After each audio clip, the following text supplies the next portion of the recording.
नमस्कार, स्वागत है आपका न्यूज़ लॉन्चर पर। मैं हूँ अशोक वानखेड़े, लेकर आया हूँ आपका अपना कार्यक्रम द डायरेक्ट हिट।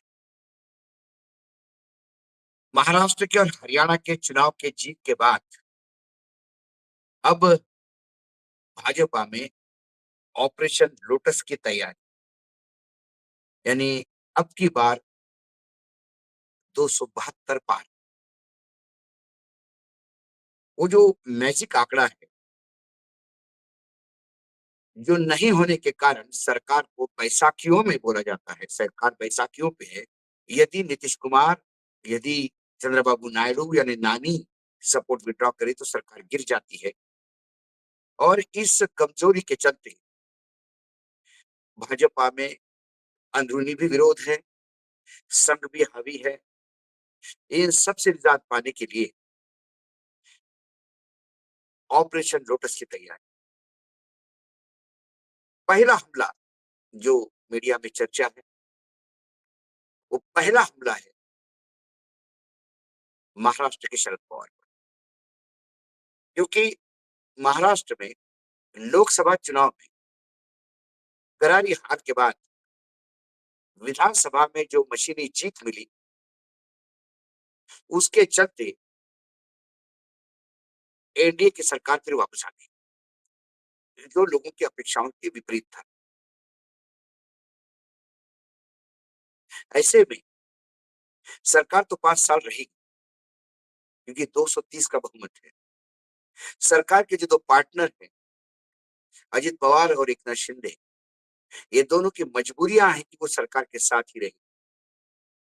क्योंकि अजित पवार के इनकम टैक्स के केस भले ही खत्म हो गए होंगे, लेकिन की फाइलें अभी पेंडिंग है। ऐसा ही कुछ हाल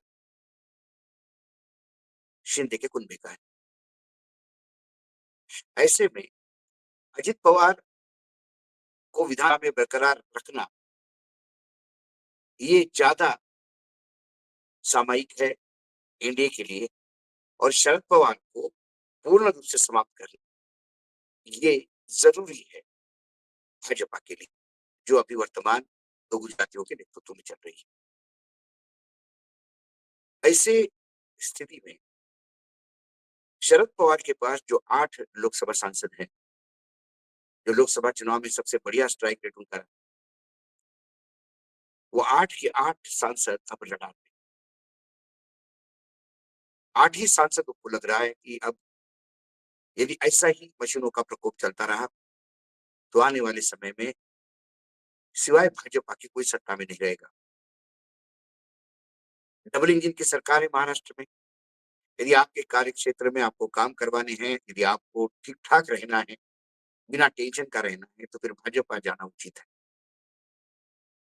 और किसी भी वक़्त खबरें ये कह रही है कि शरद पवार के कई सांसद भाजपा का दामन थाम सकते हैं।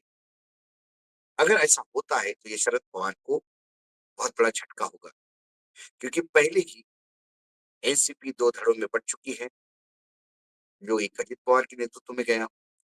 लोकसभा में भले ही उनको 1 सीट मिली हो, लेकिन विधानसभा में 41 विधायकों के साथ वो आज शरद पवार जी से बड़े पोजीशन पे बैठे। जो बीजेपी के कुछ लोगों का कहना है कि कई सांसद पाला बदल सकते हैं, उनके लगातार स संबंध में है, क कम्युनिकेशन जारी है, एक पिछले दरवाजे से रास्ता खुला हुआ है। प्रवीण दरेकर जो है बीजेपी के नेता, उन्होंने कहा कि महाविकास आघाड़ी के कई सांसद और विधायक हमारे संपर्क में हैं, खासतौर शरद पवार के सांसद। उनका कहना है कि विकास हमारी पहली प्राथमिकता है। इस तरह कई सांसद का कहना है कि यदि बीजेपी के साथ चले जाए, ताकि विकास अपने क्षेत्र का किया जा सकता है। दरेकर ने यह भी कहा कि सत्ता के बिना उचित विकास संभव नहीं। नरेंद्र मोदी के नेतृत्व में केंद्र सरकार और फिर फडणवीस की महाराष्ट्र सरकार तेजी से विकास करेगी। ऐसे में वो 8 लोकसभा क्षेत्र दुर्लक्षित रह सकते हैं। लेकिन शरद पवार की तरफ से विद्या चौहान, जो शरद पवार की पार्टी की नेत्री है, उन्होंने बीजेपी पर हमला बोल दिया और उन्होंने कहा कि बीजेपी लोकतंत्र को खत्म करने में जुटी हुई है, अनैतिक तरीके से सत्ता हथियाने में लगी है। और जो लोग गुवाहाटी नहीं जा पाए, जो खोखे में नहीं बिके, फिर ईवीएम के भरोसे उन्हें सत्ता से दूर किया गया। भाजपा भले ही महाराष्ट्र में अच्छी पोजीशन पे है, लेकिन केंद्र में कमजोर है और बैसाखियों पे है। यदि एनसीपी के सांसद चले जाते हैं बीजेपी में, तो फिर शरद पवार के वजूद पे बड़ा संकट होगा। विधानसभा में उनके पास 10 विधायक है और लोकसभा में 8 सांसद। अब इसी के साथ एक दूसरी खबर भी है, जो मुझे कहीं न कहीं एनडीए के बाकी गठबंधन के जो साथी है, उनको हिट करते हुए नजर आ रहा है। महाराष्ट्र में यदि ये सत्ता इधर से उधर फिर कूदने लगते हैं सांसद, तो फिर शरद पवार डायरेक्ट हिट होंगे। दूसरी तरफ संजय झा जो जनता दल यूनाइटेड के बड़े नेता हैं, उनके यहाँ एक एनडीए के गठबंधन के केंद्रीय मंत्री, सांसद, राज्य के उप मुख्यमंत्री और कई वरिष्ठ नेता शामिल हुए और इस मुद्दे पे एनडीए के घटक दलों की कई अ, बातों पे विचार विमर्श हुआ। संजय झा ये जो है, ये जनता दल यूनाइटेड के अध्यक्ष हैं। अमित शाह तक उस मीटिंग में थे, तो ताज्जुब की बात है कि नीतीश कुमार नहीं थे। संजय झा पे पहले ही आरोप लगते आ रहे हैं कि वो बीजेपी से जनता दल यूनाइटेड में आए, ऐसे में उनके बीजेपी के साथ जो पुराने संबंध है, वो अभी भी बरकरार। कई जगह जनता दल यूनाइटेड के बाकी नेताओं में भी ये रोष व्याप्त है कि जनता दल यूनाइटेड क्या बीजेपी के सामने सरेंडर है।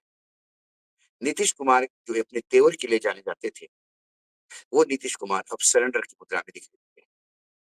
इसके लिए लोग संजय झा को ही दोषी मानते हैं, जो अभी भी समाजवादी विचारधारा को लेकर भाजपा के साथ जाने से दुखी है। यदि महाराष्ट्र के 8 सांसद उनके साथ आ गए,